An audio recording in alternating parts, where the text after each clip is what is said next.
మాతాకి భారత్ మాత అంటే స్త్రీమూర్తి కాబట్టి ఇక్కడున్న అక్క చెల్లెళ్ళందరూ కూడా మనల్ని మనం కూడా అప్పుడప్పుడు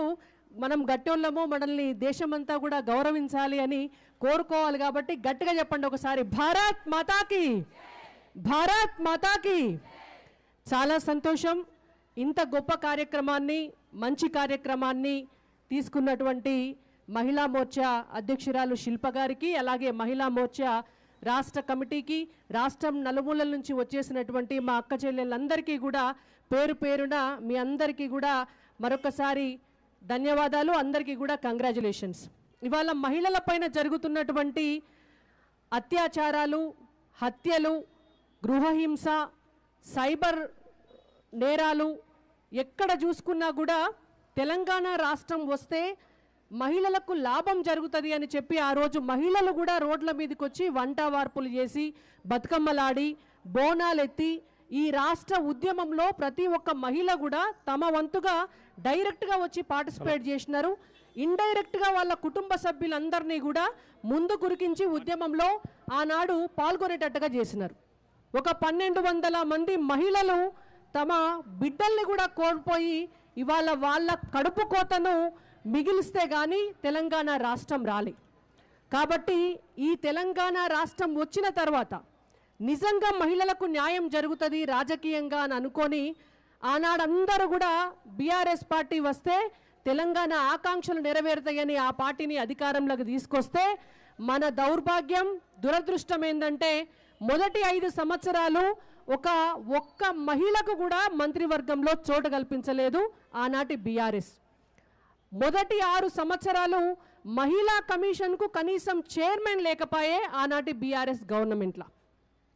ఎక్కడ చూసినా కూడా అత్యాచారాలు మొత్తం భారతదేశంలో highest crime rate NCERT report ప్రకారం చూసుకుంటే తెలంగాణ రాష్ట్రంలో మహిళలపైన జరిగేటటువంటి క్రైమ్ రేటు ఇక్కడ ఉన్నటువంటి పాపులేషన్ తోటి మనం కనుక బేరీజు వేసుకొని చూస్తే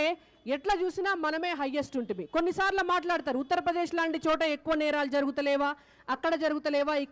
అక్కడ ఉండేటటువంటి జనాభాకు అక్కడ ఉండేటువంటి క్రైమ్ రేట్కి ఇక్కడ ఉండేటటువంటి జనాభాకు ఇక్కడ ఉండేటువంటి క్రైమ్ రేట్ చూసుకుంటే మహిళలపైన జరుగుతున్నటువంటి నేరాలు పోయిన సంవత్సరం 12% పెరిగినాయి అటుపోయిన సంవత్సరం 17% పెరిగినాయి ఈ సంవత్సరం ఇంకా మనకు అఫీషియల్ డేటా రాలేదు కానీ మనం లేటెస్ట్గా చూసుకుంటే ఎంతమంది మహిళలపైన అత్యాచారాలు చేస్తే హాస్పిటళ్ళల్లో పోయి మన మహిళా మోర్చా నాయకులు కావచ్చు రాజకీయ నాయకులు కావచ్చు వెళ్ళి పరామర్శించినటువంటి సంఘటనలు మనం చూస్తున్నాం కాబట్టి ఇవాళ గతంలో ఉన్నటువంటి బీఆర్ఎస్ పార్టీ వచ్చినా ఇవాళ కాంగ్రెస్ పార్టీ వచ్చినా మహిళల పట్ల ఏమన్నా న్యాయం జరిగిందా అంటే న్యాయం జరగలేదనే చెప్పాలి ఎందుకంటే మీకు ఒక్క నెంబర్ చెప్తా నేను నరేంద్ర మోడీ గారు ప్రధానమంత్రి అయిన తర్వాత ఎర్రకోటలో మాట్లాడినటువంటి మొదటి స్పీచ్లో మహిళల ఆత్మగౌరవాన్ని కాపాడడం కోసం ఇళ్లల్లో టాయిలెట్స్ కట్టిస్తా అన్న రోజు నుంచి మహిళా రిజర్వేషన్ను పెట్టి ఇవాళ చట్టసభల్లో మహిళలకు 33% రిజర్వేషన్ కల్పించేదాకా మహిళల కోసం ఆలోచన చేస్తున్నటువంటి ప్రభుత్వం ఏదన్నా ఉన్నది అనంటే అది నరేంద్ర మోడీ గారి ప్రభుత్వం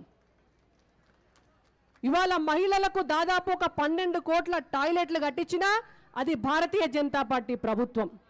ఇవాళ మహిళలకు 33% రిజర్వేషన్ తెచ్చినా అది నరేంద్ర మోడీ గారి ప్రభుత్వం ఇవాళ ఎన్నడూ చరిత్రలో లేనట్టుగా ఒక పూర్తి స్థాయి డిఫెన్స్ మినిస్టర్ను మహిళను చేసినా అది నరేంద్ర మోడీ గారి ప్రభుత్వం ఒక పూర్తి స్థాయి ఆర్థిక శాఖ మంత్రిని మహిళను చేసినా అది నరేంద్ర మోడీ గారి ప్రభుత్వం ఒక పూర్తి స్థాయి విదేశీ వ్యవహారాల శాఖ మంత్రిని మహిళను చేసినా అది నరేంద్ర మోడీ గారి ప్రభుత్వం ఒక 8 మంది మహిళలను గవర్నర్లుగా ఈ భారతదేశంలో గౌరవప్రదమైనటువంటి సీట్ల కూర్చోబెట్టినా అది నరేంద్ర మోడీ గారి ప్రభుత్వం ఒక 12 మంది మహిళలను కేంద్ర మంత్రులుగా ఉన్నతమైనటువంటి స్థానంలో కూర్చోబెట్టినా అది నరేంద్ర మోడీ గారి ప్రభుత్వం అంటారు కావచ్చు ఈసారి 7గురికే కేంద్ర మంత్రులుగా ఇచ్చిండ్రు అని ఎక్స్టెన్షన్లో ఇంకా కొంతమందికి కూడా ఇస్తారు కానీ భారతదేశ చరిత్రలో భారతీయ జనతా పార్టీ మహిళలకు ఇచ్చినన్ని కేంద్ర మంత్రి పదవులను ఈ రోజు వరకు 60 సంవత్సరాల కాలం పాటు పరిపాలించిన కాంగ్రెస్ పార్టీ కేంద్రంలో ఇయ్యలేదు. 60 సంవత్సరాలు పరిపాలించిన ఉమ్మడి ఆంధ్రప్రదేశ్లో కానీ ఈనాడు తెలంగాణలో పరిపాలిస్తున్నటువంటి ఇప్పటి కాంగ్రెస్ పార్టీ కానీ మహిళలకు ఏనాడు కూడా ఇవ్వలే. ఒక్క మంత్రి పదవులు, ఒక్క ఎమ్మెల్యే పదవులు, లేకపోతే ఒక్క రిజర్వేషన్ గురించే మేము మాట్లాడట్లేదు. ఇవాళ మహిళల రక్షణ కోసం ఆత్మనిర్భర్ భారత్ ద్వారా మహిళలు తమ కాళ్ళపైన అయిపోయిందా టైం అయిపోయింది, నేను కూడా ఒడగొట్టేస్తున్నా. మహిళలు తమ కాళ్ళపైన తాము నిలబడాలి కాబట్టి వాళ్ళందరి కోసం ఆర్థిక భాగస్వామ్యం పెంచాలనేటువంటి ఉద్దేశంతో ముద్రా లాంటి లోన్లు తీసుకొచ్చింది కూడా నరేంద్ర మోడీ గారి ప్రభుత్వం. కాబట్టి సమయం కూడా లేదు. నేను ఒక్క విషయం చాలా స్పష్టంగా చెప్పదలుచుకున్నాను. రేవంత్ రెడ్డి గారు గుర్తుపెట్టుకోవాల్సిన విషయం ఏంటంటే, మహిళలు ఎక్కడైతే పూజింపబడతారో, మహిళలు ఎక్కడైతే ఆరాధించబడతారో అక్కడనే దేవతలు కూడా ఉంటారు. అట్లయితేనే మీ ప్రభుత్వం కూడా ఉంటుంది. మొత్తం తెలంగాణ రాష్ట్రంలో బెల్ట్ షాపులు పెంచి లిక్కర్ ఆమ్దాన్ని పెంచుకోవడం కోసం తెలంగాణలో ఉన్నటువంటి స్త్రీలందరినీ కూడా ఏడిపించి తెలంగాణలో వితంతువుల సంఖ్యను పెంచి ఇవాళ గద్దె దిగిపోయినటువంటి బీఆర్ఎస్ బాటల రేవంత్ రెడ్డి గారు మీరు కూడా నడవకండి. మీరు మేనిఫెస్టోలో ఏదైతే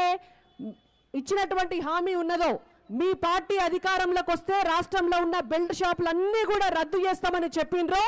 బరాబర్ బెల్ట్ షాపులన్నీ కూడా రద్దు చేయాలని చెప్పి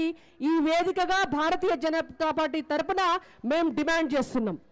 ఎందుకంటే బెల్ట్ షాపుల వల్లనే ఇవాళ అత్యాచారాలు జరుగుతున్నాయి, హత్యలు జరుగుతున్నాయి, మహిళల పైన హింస పెరుగుతోంది. కాబట్టి